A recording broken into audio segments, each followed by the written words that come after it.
오늘 우리에게 주신 하나님의 말씀은 히브리서 11장 1절, 12장 2절에서 3절, 5절, 16절, 17절입니다. 제목을 다 함께 읽어보겠습니다.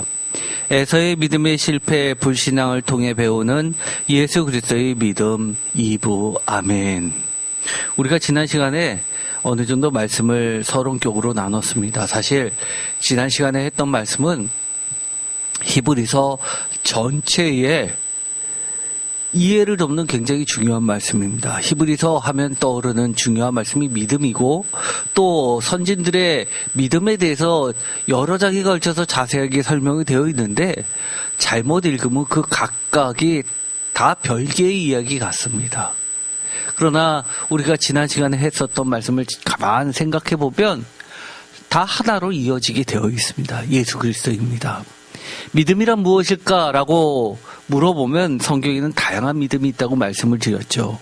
우리가 지금 하고 있는 히브리서의 믿음도 있고, 가장 대표적인 것은 개신교에서는 역시 로마서에서 말하는 칭의라는 개념의 믿음입니다. 우리 죄인을 하나님께서 믿음으로 불러주셨고, 그 믿음을 통해서 우리는 의롭다 칭함을 받아서 성도로서의 살아갈 이유가 존재하게 됩니다. 이것 말고도 데살로니가 전서의 믿음도 있었죠. 데살로니가 전서의 믿음은 후서에서도 반복이 됩니다.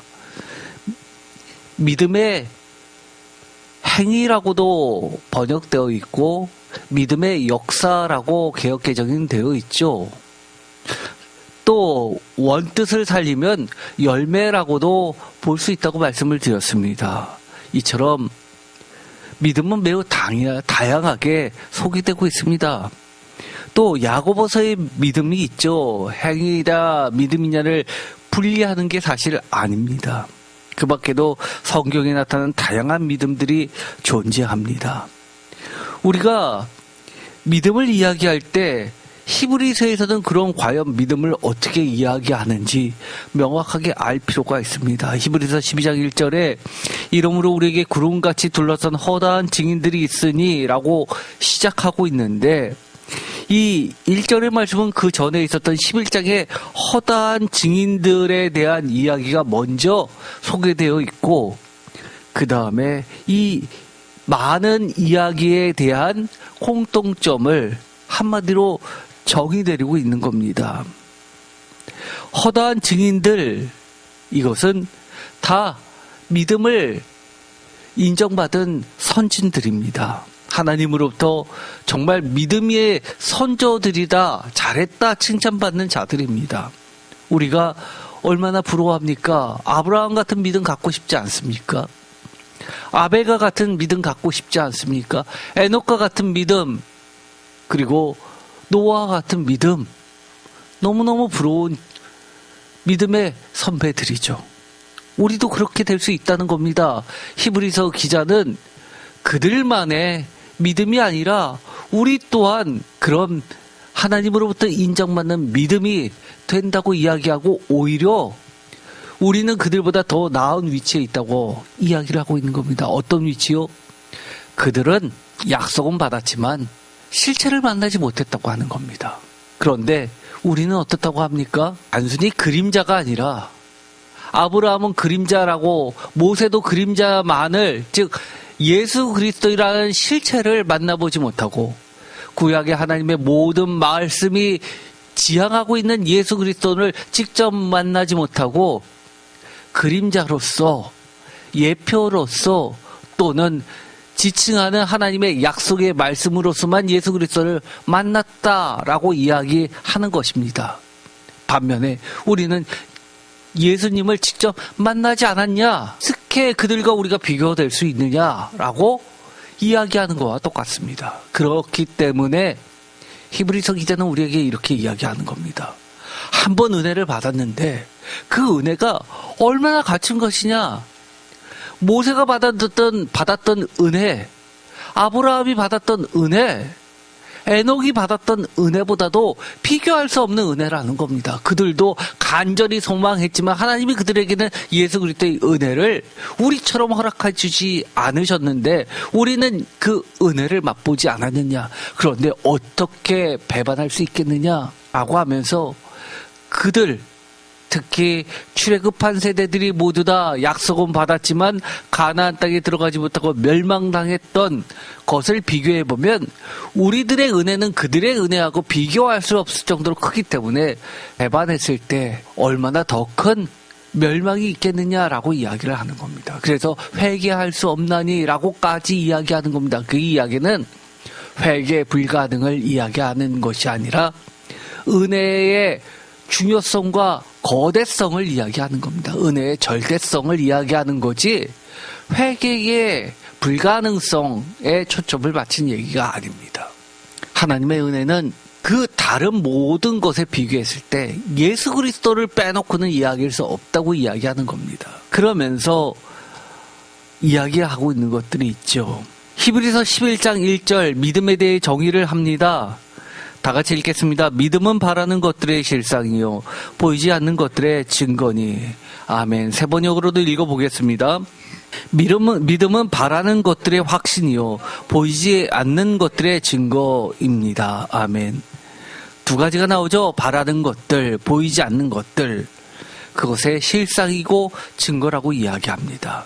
또는 확신이요 증거라고 이야기합니다. 이것이 믿음이라는 겁니다. 좀 어렵죠? 사실 11장에 나와 있는 다른 모든 믿음의 선진들을 이것과 비교해보면 잘 감이 오지 않습니다. 제가 숙제를 드렸죠. 11장을 쭉 읽으면서 그들이 가졌던 믿음이 무엇인지 나름대로 정의를 한번 내려보세요 라고 했습니다. 그리고 자신의 믿음과 그들의 믿음을 비교해보라고 했습니다. 해보셨죠? 어떠신가요? 한 명 한 명을 비교해봤을 때 정말 귀한 믿음을 가지고 있었습니다. 그러면서 이렇게 이야기합니다. 히브리서 12장 2절에 믿음의 주요 온전하게 하시는 이인 예수를 바라보자 라고 결론적으로 이야기하면서 이유를 설명해 줍니다. 예수는 그 앞에 있는 기쁨을 위하여 십자가를 참으사 부끄러움을 개의치 아니하시더니 하나님 보좌의 우편에 앉으셨느니라 라고 이야기합니다. 이것은 2절의 말씀인데 1절의 믿음은 바라는 것들의 실상이요 보이지 않는 것들의 증거라는 것을 설명해 주는 해설서 같은 이야기입니다. 1절을 이해가 안 가면 2절을 다시 한번 생각해 보라는 겁니다. 그러면 실상과 증거가 뭡니까? 라고 했을 때 바로 실상과 증거는 예수라는 겁니다. 예수는 그럼 뭔데요? 라고 물어본다면 이렇게 이야기하는 겁니다. 하나님 보좌 우편에 앉으신 그리고 그 앞에 있는 기쁨을 위하여 십자가를 참으사 부끄러움을 개의치 아니하신 분, 다른 말로 이야기하면 믿음의 주요 온전하게 하시는 분이라는 뜻입니다. 여전히 어렵죠? 그러면서 그 이후에 16절에 보면 예를 하나 듭니다.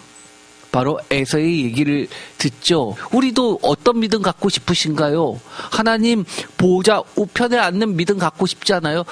건방지게 어떻게 그럽니까? 저는 예수님 우편에만 앉으면 좋겠습니다. 그것도 대단하죠.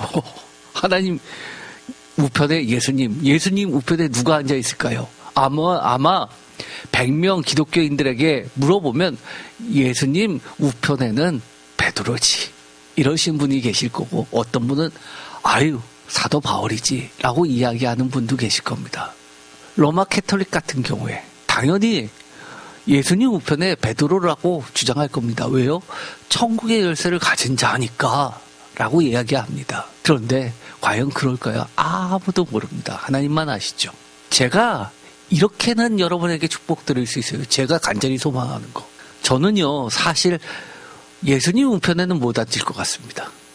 여러분도 그렇게 생각하시죠? 또 여러분도 예수님 우편에 앉으실 것 같은 분이 여기 계실까요? 제 기준에 비해서는 없을 것 같습니다. 반론이 있으십니까? 여기서 무슨 소리예요, 목사님? 저는 그 옆에 앉죠. 이러신 분 계세요? 그런데 저는 이럴 분 계실 것 같아요. 이 자리에 최소 한 분 이상은 그럴 분 계실 것 같습니다. 예수님이 안고 계실 것 같은 분 계십니다. 예수님의 품 안에 하나님의 우편에 앉아 계시면서 안고 계실 것 같은 분 계세요. 저는 그 자리가 제일 부럽습니다. 예수님의 품 안에 있는 그런 믿음 갖고 싶지 않으세요? 히브리서 기자는 그렇게 이야기하는 겁니다. 불가능하지 않아요. 온전케 하시는 이인 예수, 믿음의 주이신 예수를 바라보면 그렇게 될 수 있는 믿음 가능하다고 이야기하는 겁니다. 여러분 소망 가지세요. 인생의 목표 뭐 있습니까? 그게 인생의 목표 되면 좋잖아요. 멋있잖아요. 비교할 수 없잖아요. 그런 걸 배우는 겁니다. 그런데 그것을 하려면 아무리 아브라함 얘기하고 에녹 이야기하고 해도 감이 잘 오지 않습니다. 그런데 아주 비싼 이야기가 있어요. 우리 삶 가운데 이런 사람들 많이 보지 않습니까? 에서 같은 사람들. 16절 음행하는 자와 혹 한 그릇 음식을 위하여 장자의 명분을 판 에서와 같이 망령된 자가 없도록 살피라. 너희는 아는 바와 같이 그가 그 후에 축복을 이어받으려고 눈물을 흘리며 그 아래 버린 바가 되어 회개할 기회를 얻지 못하였느니라. 이렇게 이야기하면 너무 교회에서 그동안 에서에 대해서 폄하의 이야기를 하다 보니까 나는 에서보단 낫지 하는 부분들이 대부분일 겁니다. 그런데요, 에서 그렇게 만만한 신앙인 아닙니다. 믿음의 가정에서 태어났습니다. 에서가 누구의 아들입니까? 할아버지는 아브라함, 아버지는 이삭, 동생은 야곱. 대단한 믿음의 가문입니다. 이삭이 나중에 죽을 때까지 누구를 먼저 세웠습니까? 이삭이 에서를 먼저 세우고 싶었습니다. 인간적으로요. 그래서 에서를 불러서 축복해주기 위하여 주문을 합니다. 그 정도입니다. 사랑을 독차지했습니다. 장자의 명분도 있었고요. 그리고 세상에서 잘 나갔습니다. 믿음만 아주 뼈대 있는 가문에서 어릴 때부터 신앙의 교육을 받은 게 아니라요. 그 당시에 사냥을 잘했다는 것은 지금으로 보면 대단한 사업가입니다. 그리고 붉은 빛을 지닌다라고 그러니까 얼굴이 좀 까맣다, 걸렀다라는 의미가 아니라 그 당시에는 굉장히 미남이다, 남자답게 생겼다, 장군감이다, 그런 뜻입니다. 외모도 아주 뛰어납니다.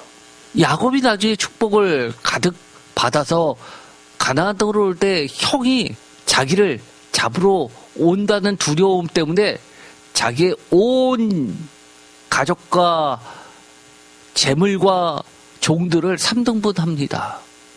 그리고 먼저 보냅니다. 자기 홀로 남습니다. 최악의 경우 자기만 몸만 빠져나가야지 생각합니다. 전 재산을 다 에서에게 헌납해도 아깝지 않을 정도로 그렇게 군사력은 막강합니다. 싸워서 이길 수 있는 상대가 아닙니다. 여러분들 혹시 자녀를 키우실 때 그런 마음 없어요? 신앙생활 어느 정도 잘 하고요. 하나님은 잘 알고요. 어릴 때부터 누구보다도 하나님에 대해서 배워서 알고요. 세상에서 겁날 것 없고 무섭지 않고 세상에 모든 것을 갖춘 아들이 있다고 생각해 봅시오. 얼마나 자랑하겠습니까? 우리 아들은 이 정도인데. 여러분들 그렇지 않아요?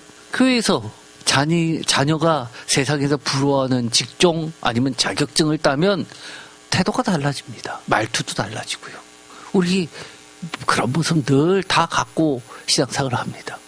그렇다는 이야기는 우리 마음속에 최고의 가치를 뭘로 둔다는 것이 드러나는 겁니까? 바로 그런 이야기를 하는 겁니다. 근데 이런 분들 있어요. 그런 거 전혀 부러워하지 않으면서 늘 걱정하시는 분 계십니다. 무슨 이야기를 하면은요, 그런 것보다 하나님 잘 섬기는 게 그게 제일 좋은 건데, 그러면 기분이 나쁩니다. 옆에서 듣다가. 부러워서 하는 소리겠지, 샘나서 하는 소리겠지. 아니요. 진심으로 그렇게 이야기하는 사람들 계십니다. 세상의 어떤 절대적 가치보다도 영적인 것, 하나님의 것, 하나님의 기준대로 판단하시는 분 계십니다. 여기서 히브리서 기자는 그런 사람입니다. 심지어 자기 성도들에게 그렇게 가르칩니다. 히브리서를 통해서요. 어떻게 이야기합니까? 16절의 끝에 어떻게 되어 있습니까? 에서와 같이 망령된 자가 없도록 살피라. 쉽게 말해서 표준 세번역은 주의하십시오라고 이야기했는데 쉽게 우리들이 하는 말은 조심하세요라고 이야기하는 겁니다. 조심하라는 겁니다. 주의하라는 겁니다. 어떻게 해요? 망령된 자가 없도록.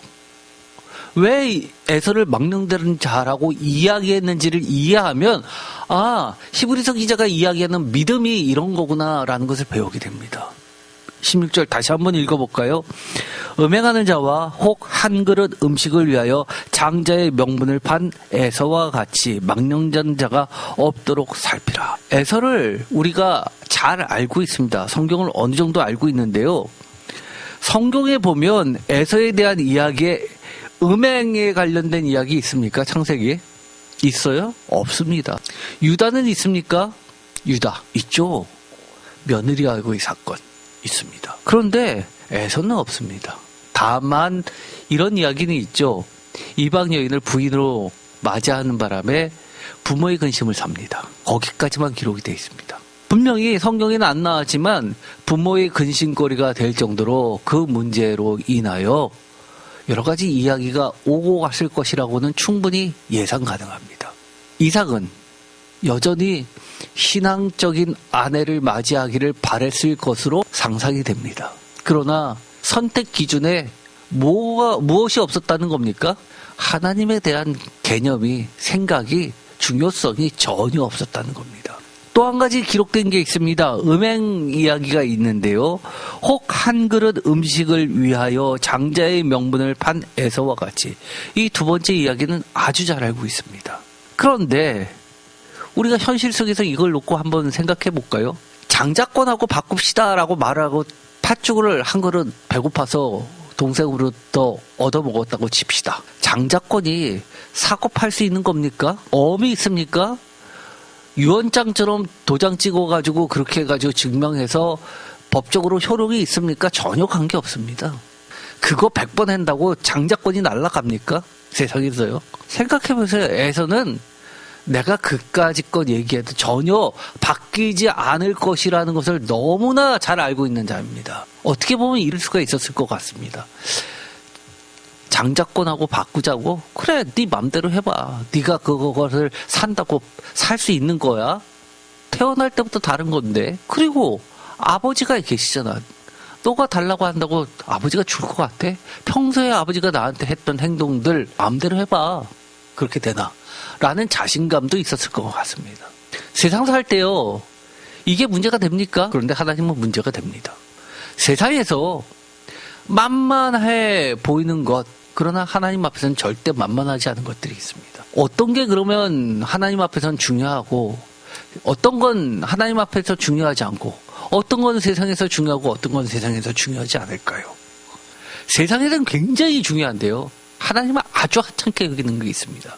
반대로요, 하나님은 그 어떤 것보다도 중요하게 생각하는데요, 세상에서는 정말 하찮은 거 있습니다. 이런 거 구분하기가 쉽습니까? 굉장히 어렵습니다, 사실은요. 이거를 아는 것 자체가 어떤 차이를 만들어내는 줄 아십니까? 이 사람은 신앙이 진짜 있다, 이 사람은 신앙이 가짜다를 구분하게 합니다. 이거 분별하는 거 쉽지 않습니다. 음행하는 자와 혹 한 그릇 음식을 위하여 장자의 명분을 판 에서라는 말을 통해서 음행은 아닌데 음행의 뜻이 무엇일까라고 보는 학자들도 있고요. 성경에서 음행한 자와 혹 한 그릇이라는 것은 히브리어도 마찬가지고 헬라어도 마찬가지입니다. 그리고가 A and B라는 뜻도 있지만 영어도 마찬가지죠. A 즉 B라고 번역도 가능한 겁니다. 히브리어나 헬라어나 다 그렇습니다. 음행 곧 혹 한 그릇 음식을 판 것, 동일시하는 경우도 있습니다. 이렇게 해석하는 자들도 상당히 많이 있죠. 저는 후자로 봅니다. 여기서 이야기하는 하나님 앞에서의 음행, 하나님은 어떻게 보셨다는 거예요? 신앙을 판 거와 마찬가지라는 겁니다. 하나님의 약속의 말씀을 판 거와 같은 행위라는 겁니다. 하나님은 이것을 가볍게 보이지 않는다는 겁니다. 하나님은 그렇게 보셨다는 거죠. 1절입니다. 히브리서 11장 1절 다 같이 보겠습니다. 믿음은 바라는 것들의 실상이요 보이지 않는 것들의 증거니. 아멘. 믿음은 한마디로 실상이고 믿음은 증거라고 이야기하는데, 믿음은 어떻다는 거예요? 실상은 뭡니까? 여기 있는 강대상, 마이크, 이 태블릿, 이렇게 직접 만지면 만질 수 있는 실체. 그런데 뭐라고 이야기하는 겁니까? 믿음 이꼴 실상, 믿음 이꼴 증거, 이렇게 하면 누구나 쉽습니다. 그런데 어떻다는 거예요? 믿음 이퀄 바라는 것, 믿음 이퀄 보이지 않는 것이라고 이야기합니다. 그러다 보니까 어려운 겁니다. 나는 믿음 갖고 싶어요. 그런데 이 믿음이 보이지 않아서 잘 모르겠어요. 이겁니다. 실상 보여요. 만질 수 있어요. 경험할 수 있어요. 또 증거 확실해요. 이것만 있으면 담보나 마찬가지예요. 얼마나 분명합니까? 그런데 보이지 않는다고 이야기합니다. 그래서 우리가 하나님이 원하시는 믿음, 하나님 우편에 앉는 믿음, 예수 그리스도의 우편에 앉는 믿음이 보이지도 않고 바랄 뿐이라는 겁니다. 어떻게 보면 보이지 않기 때문에 바라지도 못하는 겁니다. 어느 정도 보이면 우리는 희망이라도 하죠. 보이지도 않은 거니까 바라지도 못하는 겁니다. 그런데 우리가 이거를 좀 보면 얘기가 조금 달라집니다. 원어를 보면요, 믿음을 이야기할 때, 피스티스 이야기할 때 휘포스타시스라는 말을 하는데요. 원어에서 휘포스타시스라는 이 말은 실체라는 뜻입니다. 그런데 휘포라는 것은요, 우리가 좀 알고 있는 겁니다. 하마를 이야기할 때 물속에 가라앉는데 휘포를 쓰죠. 뭐 밑에 있는 것을 이야기합니다.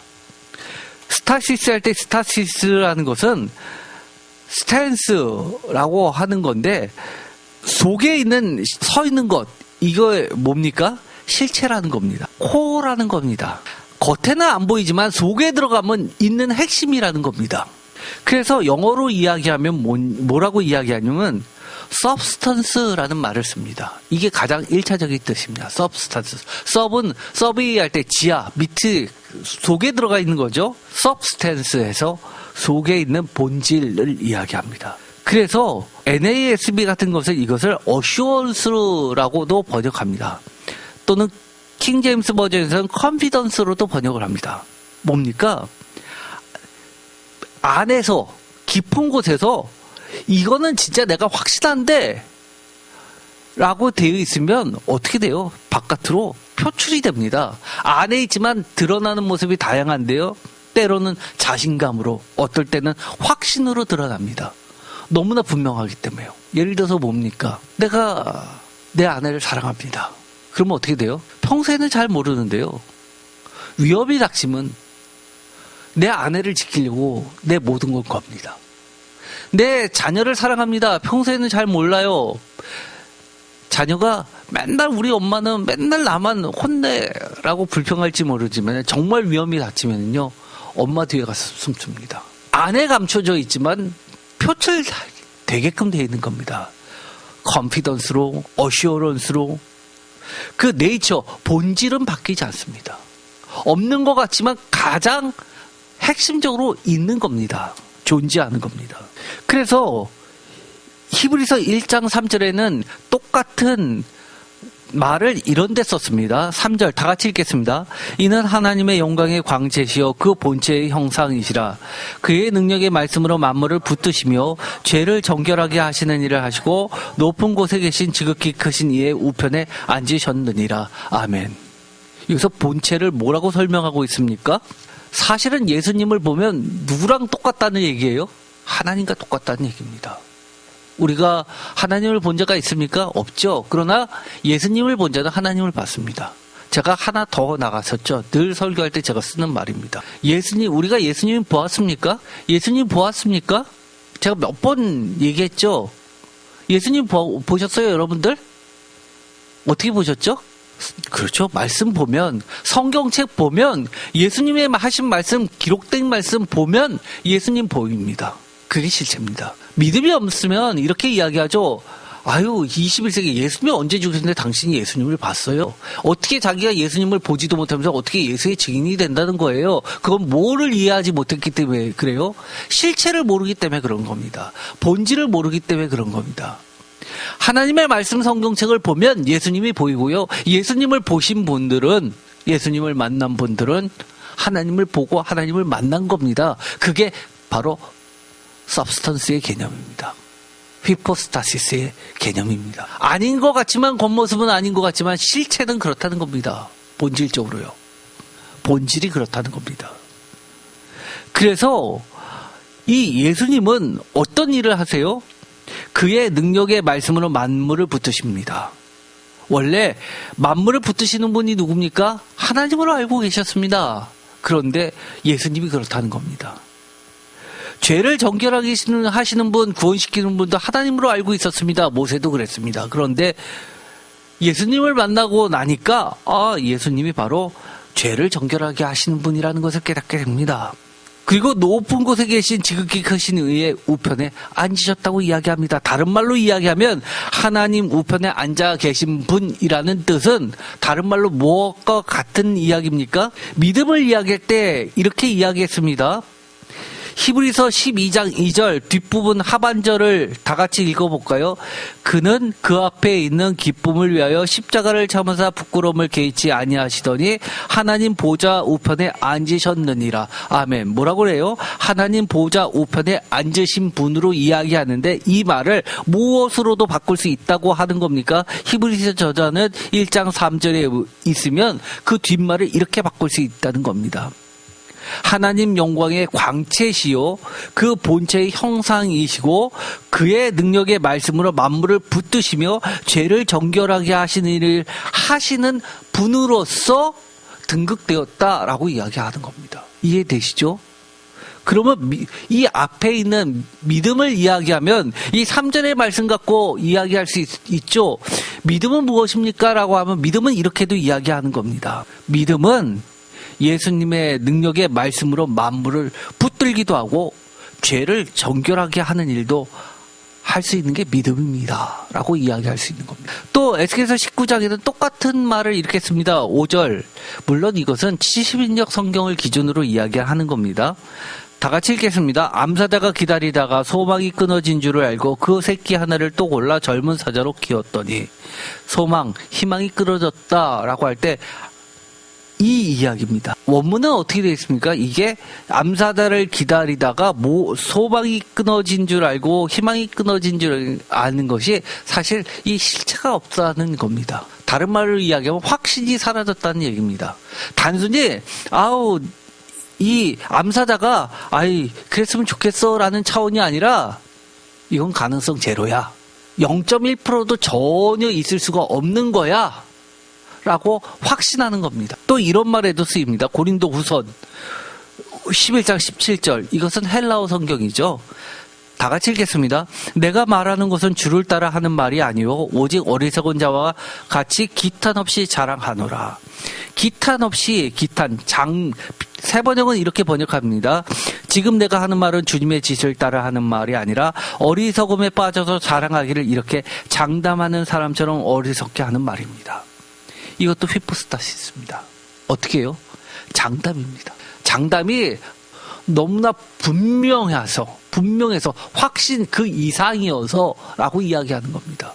그렇기 때문에 이 이야기는 단순히 우리가 무엇이 부족해서 아니면 그런 차원이 아니라 본질적으로 변할 수 없는 것을 이야기하는 겁니다. 고린도후서 9장 4절 혹 마게도냐인들이 나와 함께 가서 너희를 준비하지 아니한 것을 보면 너희는 고사하고 우리가 이 믿던 것에 부끄러움을 당할까 두려워하노라. 여기서도 뭡니까? 확신이라고 이야기합니다. 단순히 내가 그래도 한번 믿어보지 그런 차원이 아니라는 겁니다. 이것은 흔들릴 수 없는 분명한 건데 라고 이야기하는 겁니다. 실상과 증거라고 하는 것은 이처럼 실체, 확신, 기초, 보증 이런 것에 개념이 들어가 있습니다. 그러면서 한마디로 이야기하면 예수 그리스도의 믿음과 우리가 따라야 할 믿음은 동일하게 순례자적 믿음이라는 거죠. 어떤 믿음이요? 순례자. 계속해서 경주를 해야 되는 믿음이라는 겁니다. 멈춰서면 안 된다는 겁니다. 어디까지 가야 된다는 거예요? 완성되는 그 순간까지요. 에서가 가지고 있던 믿음을 다시 한번 살펴볼까요? 단순히 에서가 가지고 있었던 믿음이 우리가 생각했던 음란한 행위로서의 이 불순종을 이야기하는 걸까요? 사실은 그렇지 않죠. 우리가 늘 쉽게 무너지는 겁니다. 음행하는 것이라고 하는 것은 단순히 성적인 부도덕만을 이야기하는 게 아닙니다. 성경이 기록된 게 없잖아요. 보다 근본적인 것은 무엇입니까? 베벨로스라는 단어입니다. 이 베벨로스라는 이 단어는 어떤 의미가 있냐면 세속되었다라고 또는 망령되었다라고 번역을 했지만 원뜻은 베벨로스는 이겁니다. 영어로 하면 워들리입니다. 세상적이고 또 중요한 단어가 있습니다. 갓리스입니다. 뭐라고요? 그렇죠. 갓리스. 하나님이 없는 입니다. 그렇다는 얘기는 뭐예요? 내가 어떤 것을 판단하는데 하나님이 나의 기준에 영향을 미치지 않습니다. 내가 보고 내가 갖고 있는 위치, 여러 가지 상황 이런 것을 보고 판단하는 거지 이런 것이 아니라 하나님이 어떻게 생각하실까의 기준은 조금 더 생각함이 없다는 겁니다. 난 데이터로 승부해 라고 하는 사람이 있습니까? 어떤 데이터를 얘기하는데요? 하나님의 데이터입니까? 하나님의 데이터는 1 더하기 2는 3이 아닙니다. 미안하지만요. 9 더하기 1이 100이 아니라 하나님 입장에서는 9 더하기 1은 빵이 될 수도 있습니다. 반대로 하나님은요. 1 더하기 0이 1이 아니라 1 더하기 0은 오병이어의 기적처럼 5,000명을 먹이기도 하고 7,000명을 먹이기도 합니다. 하나님의 데이터는 그런 겁니다. 베벨로스라는 이 말은 하나님이 없는 이라는 겁니다. 하나님은 왜 에서의 믿음을 음행한 자의 불순종으로 정의하십니까? 왜 하나님은 에서의 믿음을 속된 자의 망령된 것으로 정의하셨습니까? 이런 믿음 우리가 말씀으로 걷어내라는 얘기입니다. 그래서 제가 사실은 지난 시간에 얘기했죠.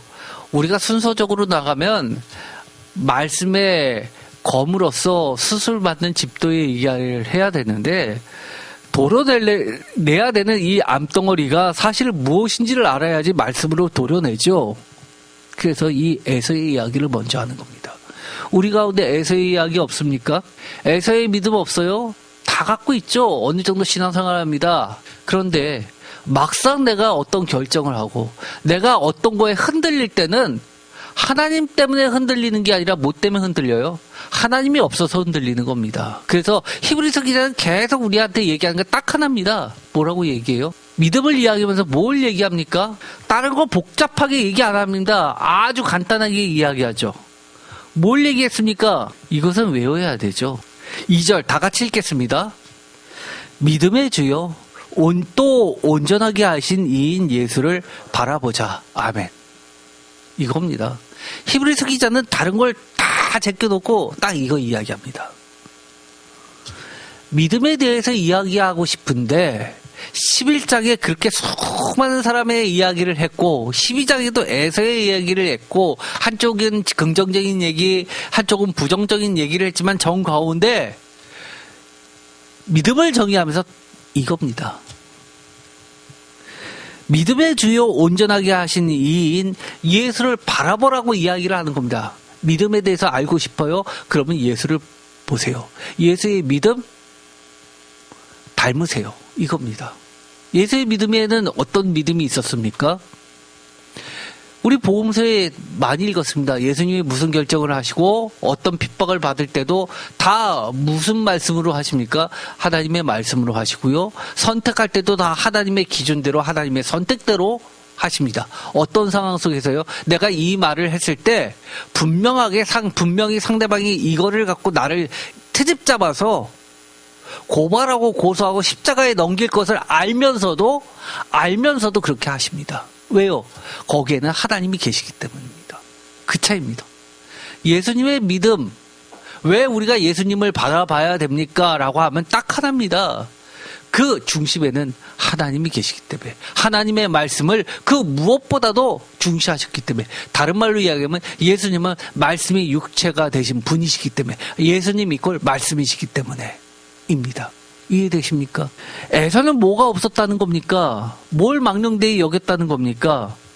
하나님의 말씀, 하나님의 부탁, 하나님의 바람 이런 걸 다 그렇게 마음속에 두지 않았다는 겁니다. 그래서 하나님은 에서의 믿음을 음행한 자의 불순종으로 정의하시고 에서의 믿음을 세상 사람들은 부러워하고 쫓아가는 신앙인의 모습으로 삼을진 몰라도 하나님은 그것을 베벨로스, 헛된 자, 망령된 자라고 정의하신다는 겁니다. 이런 자들은 어떻게 된다는 거예요?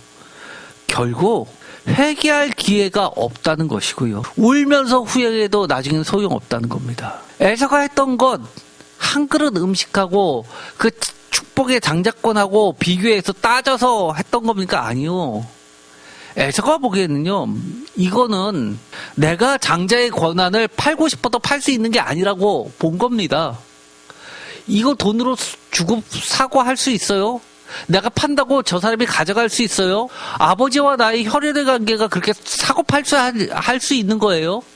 아니라는 거 세상 사람들 다 알아요. 그런데도 불구하고, 그렇게 확실한 것인데도 불구하고 하나님은 그 자체를 뭐라고 이야기하십니까? 한 그릇이라고 이야기해요. 한 그릇.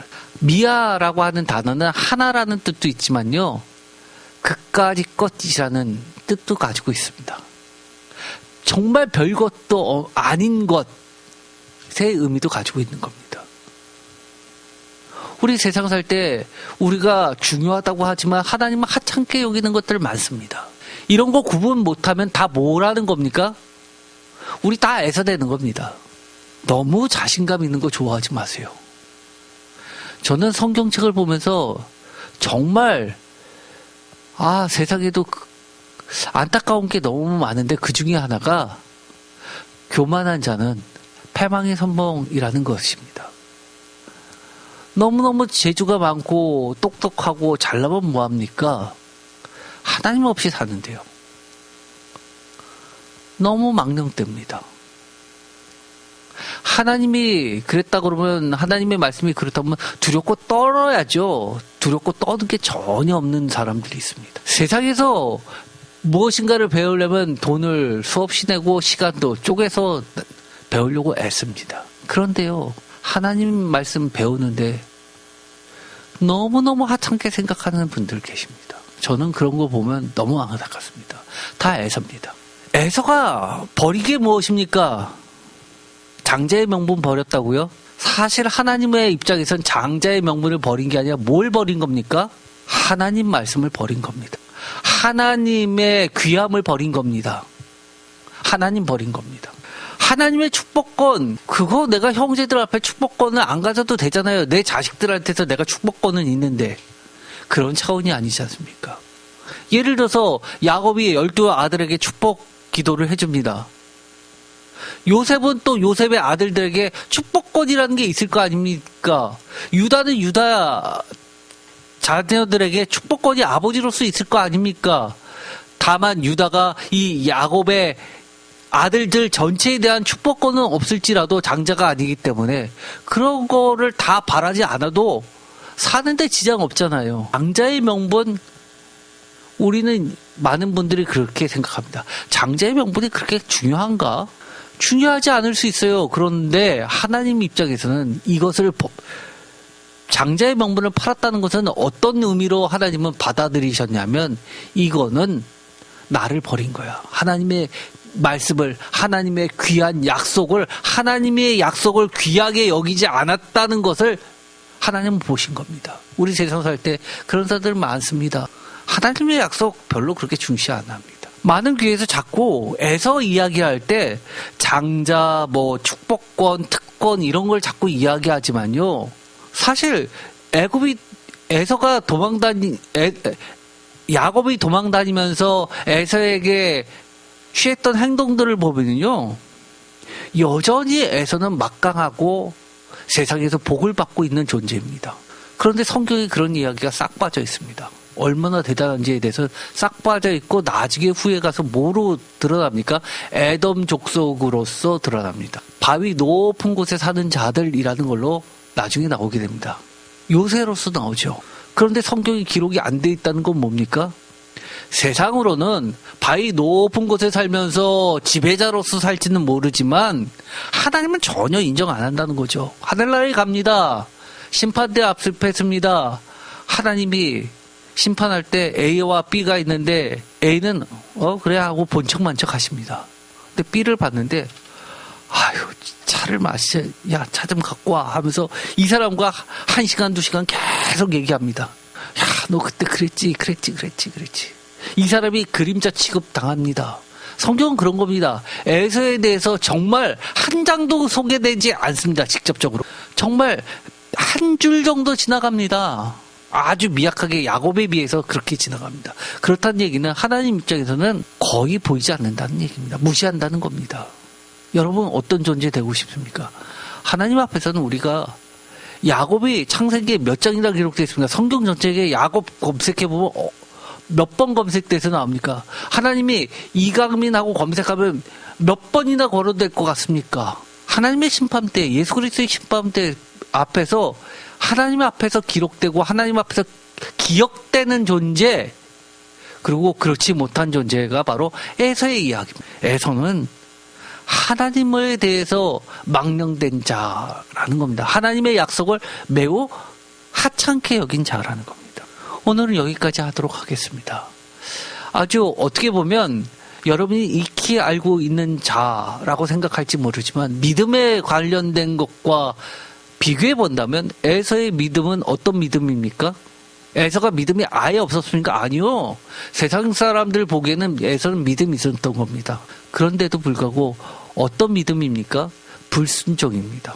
어떤 불순종입니까? 음행이나 마찬가지입니다. 아예 불신앙이나 마찬가지죠. 하나님의 약속을 언제든지 작은 것, 타차는 것과 바꿀 수 있는 믿음입니다. 하나님의 약속의 말씀들을 조금 더 귀하게 생각하지 않습니다. 한번 반대로 비교해 볼까요? 야곱은 어땠습니까? 죽을 때도요. 하나님의 약속 잊어먹지 않습니다. 그러면서 유언을 남기죠. 그래서 그가 죽었을 때 어떻게 합니까? 야곱의 시체를 어떻게 해요? 가나안 땅으로 데리고 갑니다. 요셉은 어땠습니까? 부귀영화를 애굽 땅에서 누렸지만 출애굽할 때 어떻게 했습니까? 그 시체를 옮깁니다. 가나안 땅으로요. 뭐 때문에 그래요? 사주팔자, 땅의 기운 이런 겁니까? 아니요. 딱 하나입니다. 하나님의 약속을 그 정도로 소중히 여기는 겁니다. 내 뼈가 부서지고 으스러져도 하나님의 약속, 나는 내 생명이 다해도 끝난 게 아니라고 보는 겁니다. 하나님 앞에서, 하나님 안에서 영원히 기록되고 영원히 사는 것이라고 생각하는 겁니다. 여러분은 어떠신가요? 그 정도로 실체입니까, 믿음이? 안 보이는 겁니까? 보여요. 저는 믿음 보입니다. 저는 보이는 거라고 생각합니다. 믿음이 없는 거예요? 아니요. 그 무엇보다도 명확하고요. 그 무엇보다도 확실하고요. 그야말로 본질, 네이처입니다. 이해되세요? 어떻게 보면 오늘 진짜 믿음이 무엇인지 그저 추상적인 개념이 아니라 우리 삶의 실체라는 것을 깨닫는 시간 되었으면 좋겠습니다. 기도하고 마치겠습니다. 하나님, 우리가 믿는다고 하면서 얼마나 투영된 믿음을 믿고 있는지 모릅니다. 그것을 붙잡고 있는지 모릅니다. 잡을래도 잡을 수 없고 곧 사라져버리는 믿음인데 그것을 믿음인 것처럼 착각하고 삽니다. 보이지 않지만 그 무엇보다도 확실하고 증거고 분명하고 사라지지 않고 언제나 깊은 곳에 자리 잡고 있어서 표출되고 드러나는 확실한 믿음입니다. 우리가 그런 믿음, 오직 예수 그리스도의 그 믿음을 바라보게 하여 주옵소서. 흔들리지 않게 하시고 예수 안에 그 믿음으로써 세상을 다스리게 하여 주옵소서. 두려움과 실패와 여러 가지 공경과 압박 가운데서도 예수 그리스도의 그 평온이, 하나님의 영원한 안식이 우리를 지배하게 하여 주옵소서. 예수 그리스도의 이름으로 기도드립니다. 아멘.